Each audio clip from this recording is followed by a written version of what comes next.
Hello guys, വർഷങ്ങൾക്ക് ശേഷം നമ്മുടെ വിനീത് ശ്രീനിവാസൻ, നമ്മുടെ ധ്യാൻ, പ്രണവ്, നിവിൻ പോളി എന്നിവരെല്ലാം പ്രധാന കഥാപാത്രങ്ങളായിട്ട് കൊണ്ടുവരുന്ന ഒരു സിനിമയാണ്. അപ്പോൾ അതിൻ്റെ ടീസർ റിലീസായിട്ടുണ്ട്.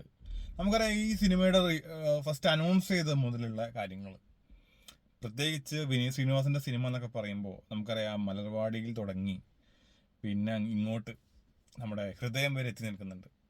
ഒരുപാട് സിനിമ, അതായത് പ്രത്യേകിച്ച് നിവിൻ പോളി വിനീത് ശ്രീനിവാസൻ കോംബോ, അതേപോലെ പ്രണവ് മോഹൻലാലുമായിട്ട് ഹൃദയം ചെയ്തു. ഇതെല്ലാം ഗംഭീര സക്സസ്ഫുള്ളാണ്. അദ്ദേഹം ചെയ്ത സിനിമകളിൽ ഒന്നുപോലും പരാജയപ്പെട്ടിട്ടില്ല. അത്രയും വലിയ ഗംഭീര ഹിറ്റുകളാണ് നമുക്ക് വന്നിട്ടുള്ളത്. അപ്പോൾ ഇവരെല്ലാവരും കൂടി ഒരു കോംബോ വരിക എന്ന് പറഞ്ഞു കഴിഞ്ഞാൽ നമുക്ക് പ്രതീക്ഷകളേറെയാണ് അല്ലേ. അപ്പോൾ ഒരുപാട് കാസ്റ്റിംഗ് വരുന്നുണ്ട് സിനിമയ്ക്കകത്ത്. നമ്മുടെ അജു വർഗീസ്, അപ്പോൾ പ്രണവിനെയും ധ്യാനിനെയും നിവിൻ പോളിയും പറഞ്ഞു, പിന്നെ അതേപോലെ ബേസിൽ, അങ്ങനെ ഒരുപാട് ക്യാരക്ടേഴ്സ്. അപ്പോൾ ഏതായാലും അങ്ങനെ ഒരു സിനിമയാണ്. അപ്പോൾ ഇത് April 10th റിലീസ് ഇപ്പോൾ അനൗൺസ് ചെയ്തിട്ടുണ്ട് ഓൾറെഡി. അപ്പോൾ നമുക്ക് എന്തായാലും ആദ്യം ടീസർ ഒന്ന് കണ്ടു നോക്കാം. Netherland cinema.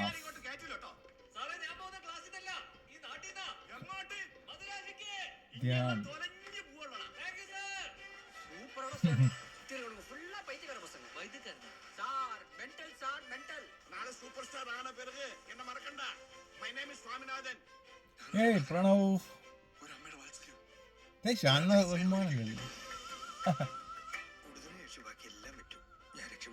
അജു വർഗീസ്, ഗീതാ പിള്ളൈ, ഇഷ്ടംപോലെ ക്യാരക്ടേഴ്സ്.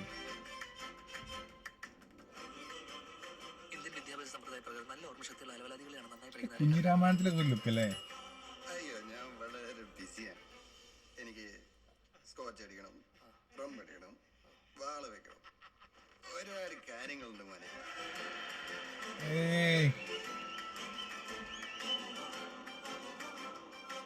ഹലോ, എന്റെ കഥ പുള്ളിക്ക് ഇഷ്ടപ്പെട്ടില്ലെങ്കിൽ അയ്യോ, നീ എന്ത് കഥ പറഞ്ഞാലും പുള്ളിക്ക് ഇഷ്ടപ്പെടും. ഇത്രയും മണ്ടിനെ ഒരു പ്രൊഡ്യൂസർ നിനക്ക് ഇനി ജന്മത്തിൽ കിട്ടൂല. സുബ്രഹ്മണ്യം, നീരജ്, ബേസില്,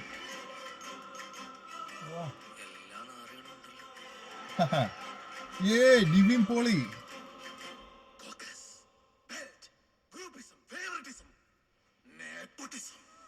ഇപ്പൊ ടീസർ കണ്ടപ്പോഴേ എനിക്ക് തോന്നിയൊരു കാര്യം, വിനീത് ശ്രീനിവാസന്റെ ഇതുവരെയുള്ള സിനിമകളുണ്ടല്ലോ, നമ്മുടെ മലർവാടി തൊട്ട് ഇപ്പോൾ ഹൃദയം വരെയുള്ള, അതിനകത്തുള്ള പല ക്യാരക്ടേഴ്സിനും കൂടി ഒരു ഒത്തുചേരൽ പോലെ ഉണ്ട്. അപ്പോൾ സത്യം പറഞ്ഞാൽ അതൊരു ഫൺ പരിപാടിയായിട്ടാണ് എനിക്ക് ഫീൽ ചെയ്യുന്നത്. നമ്മുടെ ഒരു മധുരാശി എന്നൊക്കെ പറയുന്നുണ്ട്. അപ്പോൾ കുറച്ചും കൂടി ബാക്കോട്ട്, ഒരു 80s 90s ആ ഒരു കാലഘട്ടത്തിൽ സിനിമ മോഹിയായിട്ട് നടക്കുന്ന കുറച്ച് ചെറുപ്പക്കാരുടെ സ്റ്റോറി ആയിട്ടാണ് തോന്നിയിട്ടുള്ളത് ഈ ഒരു ടീസർ കണ്ടിട്ട്. പിന്നെ അത്യാവശ്യം ഒരുപാട് കാസ്റ്റിംഗ് നമ്മൾ കണ്ടല്ലോ. ഞാൻ ആദ്യം പറഞ്ഞതിലും അപ്പുറത്തേക്കുണ്ട്. പിന്നെ ഞാൻ ആദ്യം പറഞ്ഞതിലൊരു തിരുത്തുണ്ട്. April 10th 11th റിലീസ് വരുന്നത്. അപ്പോൾ എന്തായാലും ഇത് വിഷു ചിത്രമായിട്ടാണ് വരുന്നത്. നമ്മുടെ ആടുജീവിതം ഉണ്ട്, അതിൻ്റെ കൂടെ ആവേശം, ഇങ്ങനെ ഒരുപാട് സിനിമകൾ ഇതിൻ്റെ കൂടെ ഉണ്ട്. അതിൻ്റെ കൂടെ ഈ ഒരു സിനിമയും കൂടി. ശരിക്കും പറഞ്ഞാൽ വിഷു ഉഷാറാവും. അത്രയധികം ആക്ടേഴ്സ് ഉണ്ട്. എന്തായാലും പ്രണവിൻ്റെ നമുക്കറിയാം ഹൃദയം നല്ല ഹിറ്റായിരുന്നു. പിന്നെ ഓഫ് കോഴ്സ് വിനീത് ശ്രീനിവാസൻ്റെ സിനിമകൾ എന്ന് പറയുമ്പോൾ അങ്ങനെയാണ്. നമ്മൾ പറയുമ്പോൾ എന്തായാലും വിഷു ആര് കൊണ്ടുപോകും എന്നുള്ളതാണ് ഇനിയുള്ള ചർച്ച. കാര്യം ആടുജീവിതം ഓഫ് കോഴ്സ് കട്ട വെയിറ്റിംഗുള്ളൊരു പടമാണ്. അതേപോലെ ആവേശം നമുക്കറിയാം രോമാഞ്ചത്തിൻ്റെ അതിൻ്റെ ഒരു സ്പിൻ ഓഫിനൊരു ആയിട്ടൊരു വരുന്നൊരു സിനിമയായിരിക്കാം എന്നൊരു പറയാം. അദ്ദേഹത്തിൻ്റെ അതിനകത്തൊരു ക്യാരക്ടർ, നമ്മുടെ ചെമ്പൻ വിനോദ് ചെയ്ത ക്യാരക്ടറിൻ്റെ ഒരു സ്പിൻ ഓഫ് പരിപാടിയൊക്കെ ആയിട്ടാണ് വരുന്നത്. അപ്പോൾ അതെന്തായാലും നല്ലൊരു സിനിമയായിട്ട് വരും. അതിൻ്റെ കൂടെ ഇതും സത്യം പറഞ്ഞാൽ ഏതിനാദ്യം പോകും എന്നുള്ള കൺഫ്യൂഷൻ ഇപ്പോഴേ തുടങ്ങിയിട്ടുണ്ട്. എന്നാലും ഫസ്റ്റ് ഞാൻ പേഴ്സണലി എൻ്റെ ഫസ്റ്റ് ചോയ്സ് എന്തായാലും ഇപ്പോൾ വർഷങ്ങൾക്ക് ശേഷം തന്നെ ആയിരിക്കും. ദെൻ ആടുജീവിതം, അതിനുശേഷം ആവേശം. ഇത് റിലീസൊന്നും മാറ്റിയില്ലെങ്കിൽ കേട്ടോ, കാരണം അറിയില്ല നമുക്ക് കാര്യങ്ങളൊക്കെ, സിനിമയുടെ റിലീസുകളൊക്കെ പലപ്പോഴായി മാറുന്നു. ഇപ്പോൾ മഞ്ഞുമൽ ബോയ്സിൻ്റെ റിലീസെല്ലാം മാറ്റിയിട്ടുണ്ട്. ഇപ്പോൾ ബ്രഹ്മയുഗം 15th റിലീസ് ആയതുകൊണ്ട് തന്നെ അതിൻ്റെ നമ്മുടെ മഞ്ഞുമൽ ബോയ്സിൻ്റെ റിലീസ് നെക്സ്റ്റ് വീക്ക് 23rd ആക്കിയിട്ടുണ്ട്. അപ്പോൾ അങ്ങനെ ഒരുപാട് കാര്യങ്ങൾ വരുന്നുണ്ട്. അപ്പോൾ അതുപോലെ നമുക്കറിയില്ല, എങ്കിലും 3 റിലീസ് വന്നു കഴിഞ്ഞാൽ ഒരു മികച്ച ഒരു മാസം തന്നെ ആയിരിക്കും. അത്രയും ഗംഭീര സിനിമകൾ തന്നെ ആയിരിക്കട്ടെ എന്ന് ആശംസിക്കുന്നു. എന്തായാലും വെയിറ്റിംഗ്, അല്ലാതെ വേറൊന്നും പറയാനില്ല.